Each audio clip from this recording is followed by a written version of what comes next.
माँ कर्मा, भूख लगी है, खिचड़ी बनी? हाँ मेरे बच्चे, बस बन गई। बैठ, अभी परोसती हूँ। वह बालक को खिचड़ी परोसती है। बालक बड़े चाव से खाता है। माँ, आज स्वाद थोड़ा अलग है। तुम्हारी आंखों में चिंता क्यों है? घोर अंधेरा। जगन्नाथ मंदिर में सिर्फ कुछ दियों की टिमटिमाती रोशनी गर्भगृह में पसरी खामोशी को तोड़ रही है। मुख्य पुजारी परंपरा के अनुसार भगवान जगन्नाथ की मूर्ति को जगाने और स्नान कराने के लिए प्रवेश करते हैं। दिए की रोशनी में भगवान का मुस्कुराता चेहरा चमकता है। राजेंद्र जी की आंखें रोज की तरह श्रद्धा से झुक जाती हैं, लेकिन आज कुछ अलग है। उनकी नजर भगवान के होठों के कोने पर अटक जाती है। वहाँ कुछ पीला सा लगा है, दाल और चावल का एक दाना। ये क्या है? वे करीब जाकर देखते हैं। यह खिचड़ी का दाना है। भगवान के गालों पर भी हल्के पीले दाग हैं, जैसे किसी बच्चे ने जल्दबाजी में खाकर हाथ पोंछ लिए हों। राजेंद्र जी का दिल बैठ जाता है। मंदिर में खिचड़ी का भोग तो शाम को लगता है, सुबह तो बिल्कुल नहीं। और गर्भगृह में उनके अलावा किसी को आने की इजाजत नहीं। यह अपवित्रता है या कोई चमत्कार? भक्ति जब सारे नियम तोड़ देती है, तो भगवान भी अपने नियम तोड़ देते हैं। ये कहानी किसी भक्त की नहीं, बल्कि उस माँ की है जिसके लिए भगवान ने अपना सिंहासन छोड़ दिया। जरा सोचिए, भगवान के होठों तक खिचड़ी कैसे पहुंची? कौन था वो जो जगन्नाथ के द्वारों के पार पहुंच गया? वीडियो के अंत में एक सवाल पूछा जाएगा, जिसका जवाब आपको कमेंट में देना है, इसलिए हर दृश्य को ध्यान से देखिएगा। राजा गजपति, एक न्यायप्रिय और धर्मनिष्ठ शासक, अपने मंत्रियों के साथ राज्य के मामलों पर चर्चा कर रहे हैं। तभी घबराए हुए राजेंद्र पुजारी वहां पहुंचते हैं। आचार्य राजेंद्र, आप इस समय यहाँ? सब कुशल तो है? महाराज, अनर्थ भी कह सकते हैं और चमत्कार भी। समझ नहीं आ रहा। राजा खड़े हो जाते हैं। दरबार में सन्नाटा छा जाता है। स्पष्ट कहिए आचार्य, क्या हुआ है? महाराज, आज भोर में जब मैं गर्भगृह में गया तो मैंने प्रभु जगन्नाथ के श्रीमुख पर खिचड़ी के कण देखे। पूरे दरबार में कानाफूसी शुरू हो जाती है। खिचड़ी सुबह सुबह? ये असंभव है। क्या आपने स्वयं देखा? कोई भ्रम तो नहीं? महाराज, अपनी इन आंखों से देखा है, जैसे किसी ने प्रभु को भोग लगाया हो और उन्होंने उसे स्वीकार भी किया हो। पर सवाल यह है, कौन और कैसे? मंदिर के सारे द्वार बंद थे। राजा गजपति की आंखों में चिंता के साथ साथ एक अजीब सी जिज्ञासा तैर जाती है। ये कोई साधारण घटना नहीं है। या तो ये मंदिर की सुरक्षा में बहुत बड़ी चूक है, या फिर स्वयं प्रभु की कोई लीला। पता लगाइए, आज रात मंदिर की सुरक्षा दोगुनी कर दी जाए, एक परिंदा भी पर न मार पाए। एक छोटी साफ सुथरी झोपड़ी। तुलसी के पौधे के पास मिट्टी के चूल्हे पर एक मिट्टी की हांडी छरी है। कर्माबाई, जिनके चेहरे पर उम्र की झुर्रियों से ज्यादा ममता और भोलापन है, बाजरे की खिचड़ी बना रही है। उनकी हर हरकत में एक लय है, एक प्रेम है। एक साधु ज्ञानानंद वहां से गुजरते हुए रुकते हैं। देवी, तुम ये क्या कर रही हो? कर्माबाई मुस्कुराकर उनकी ओर देखती है।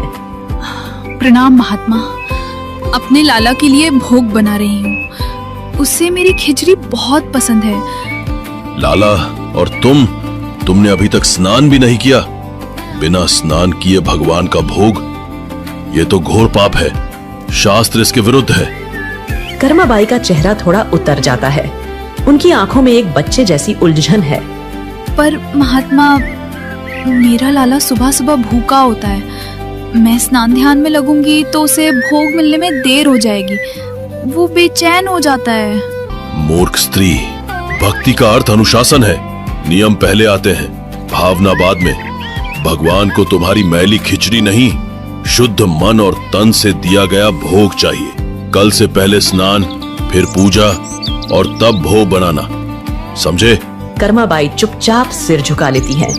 साधु ज्ञानानंद संतुष्टि के भाव से आगे बढ़ जाते हैं। तभी एक 7-8 साल का बालक दौड़ता हुआ आता है। उसकी आंखें नटखट हैं और चेहरे पर एक दिव्य चमक। माँ कर्मा, भूख लगी है, खिचड़ी बनी? हाँ मेरे बच्चे, बस बन गई। बैठ, अभी परोसती हूँ। वह बालक को खिचड़ी परोसती है। बालक बड़े चाव से खाता है। माँ, आज स्वाद थोड़ा अलग है। तुम्हारी आंखों में चिंता क्यों है? कुछ नहीं बेटा, तू बस पेट भर के खा। कल से थोड़ा इंतजार करना पड़ेगा तुझे। बालक कुछ नहीं कहता, बस एक रहस्यमयी मुस्कान के साथ कर्मा को देखता रहता है। राजा गजपति स्वयं राजेंद्र पुजारी के साथ गर्भगृह में मौजूद हैं। कड़ी सुरक्षा के बावजूद आज भी वही नजारा है। भगवान की मूर्ति पर खिचड़ी के ताजे दाग हैं। ये कैसे हो सकता है? मेरी पूरी सेना, मेरे सबसे भरोसेमंद लोग पहरे पर थे। महाराज, ये किसी इंसान का काम नहीं है, ये स्वयं प्रभु की इच्छा है। हे प्रभु जगन्नाथ, ये क्या लीला है? हमें मार्ग दिखाएं। कौन है वो भाग्यशाली भक्त जिसका भोग आप सारे नियमों को तोड़कर स्वीकार कर रहे हैं? राजा को क्या पता था कि जवाब एक साधारण सी कुटिया में छिपा है। जवाब छिपा था उस सवाल में जो सालों पहले राजस्थान के एक छोटे से गांव में भी पूछा गया था। क्या आपने कभी भगवान को रोते देखा है? अगर आपकी आंखें भी नम हो गई हैं, तो वीडियो को अभी लाइक करके कमेंट में सिर्फ जय जगन्नाथ मत लिखिए, बल्कि अपनी भावनाएं, अपनी प्रार्थना या जो भी कहना चाहें, जगन्नाथ जी के चरणों में अपनी अर्जी रखिए। देख बेटी कर्मा, हम पुष्कर जा रहे हैं। 4-5 दिन लगेंगे। घर का और ठाकुर जी का ध्यान रखना। आप चिंता मत करो बापू, मैं सब संभाल लूंगी। और हाँ, सबसे जरूरी बात, ठाकुर जी को भोग लगाए बिना तू भी अन्न का दाना मुंह में मत डालना। जी बापू, मैं रोज अपने हाथों से भोग बनाऊंगी। माता पिता चले जाते हैं। कर्मा अगले दिन सुबह उठकर बाजरे की खिचड़ी बनाती है। एक कांसे की थाली में खिचड़ी, ऊपर से ढेर सारा घी और गुड़ डालकर वह उसे भगवान कृष्ण की छोटी सी मूर्ति के सामने रखती है। प्रभु, भोग तैयार है। मैं जरा गाय को चारा डालकर आती हूँ, आप खा लेना। भूख लगी होगी आपको। वह काम करके लौटती है। थाली वैसी की वैसी रखी है। अरे, आपने खाया नहीं? क्यों? क्या खिचड़ी अच्छी नहीं बनी या गुड़ कम रह गया? वह थाली में और गुड़ मिलाती है, फिर इंतजार करती है। कुछ नहीं होता। शाम हो जाती है। कर्मा को अब भूख भी लग रही है। उसकी आंखों में आंसू आ जाते हैं। प्रभु, आप ऐसे क्यों कर रहे हैं? आप नहीं खाएंगे तो मैं भी नहीं खाऊंगी। मैं भूखी मर जाऊंगी। बापू ने कहा था आपके बाद ही खाना है, खा लीजिए ना। उसका भोलापन, उसका हठ और उसके आंसू गर्भगृह में पत्थर की मूर्ति को भी पिघला देते हैं।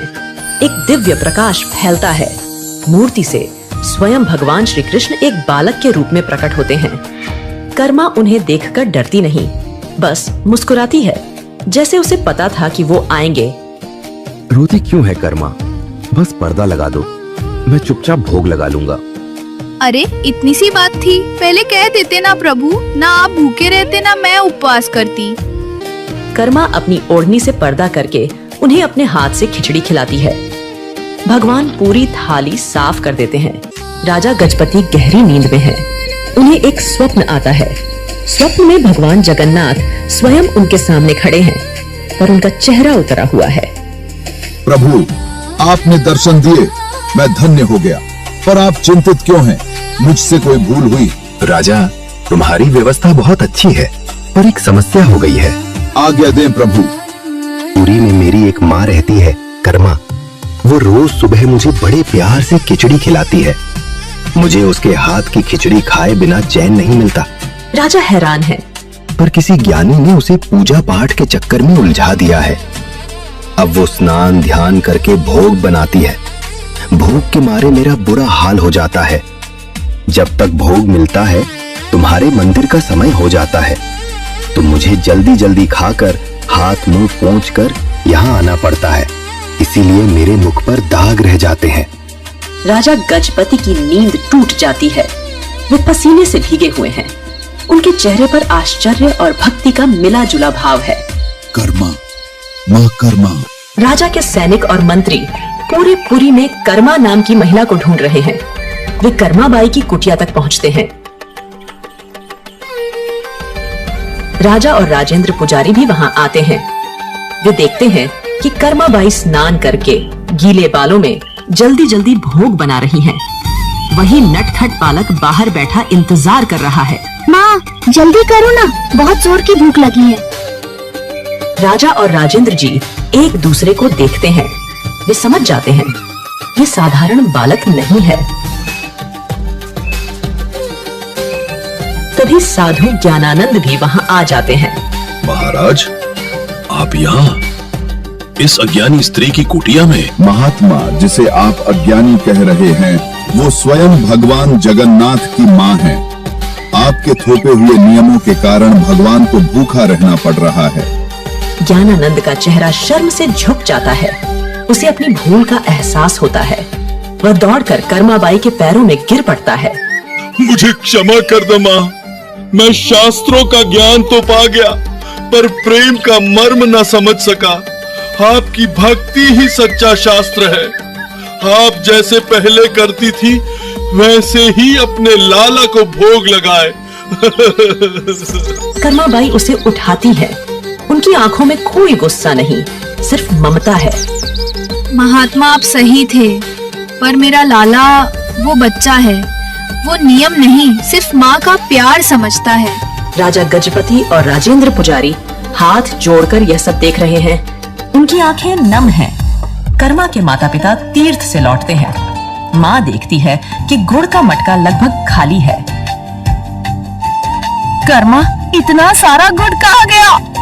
माँ, ठाकुर जी रोज खिचड़ी खाते हैं ना, तो उन्हें गुड़ ज्यादा पसंद है, मैं रोज डाल देती थी। पिता जीवन राम को विश्वास नहीं होता। उन्हें लगता है बेटी झूठ बोल रही है। हमसे झूठ बोलती है? तूने ही खाया होगा सब। नहीं बापू, आपको यकीन नहीं तो कल खुद देख लेना।